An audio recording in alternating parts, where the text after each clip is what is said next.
এটা একটা বিশ্বাস, আর তাদেরকে এটার মাধ্যমে বোঝাতে হবে যে ঈশ্বর এক। হিন্দু ধর্ম বিশ্বাস করে এক সর্বশক্তিতে, যেটা একটা শক্তি, একটা স্বর্গীয় শক্তি। তবে দুঃখজনকভাবে এটা বিভিন্ন আকার দেওয়া হয়েছে। সুতরাং যদি এই কল্যাণের জন্য কোরআন যদি একজন হিন্দুকে সাহায্য করে এক ঈশ্বর সম্পর্কে জানতে, এটা খুবই ভালো। বোন খুব সুন্দর প্রশ্ন করলেন, গুরুত্বপূর্ণ প্রশ্ন।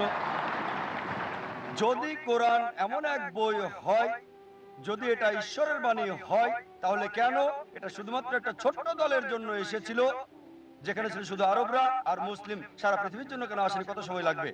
বোন, কোরআন কখনোই শুধু মুসলিম বা আরবদের জন্য নাজিল হয়নি। কোরআন সমগ্র মানব জাতির জন্য।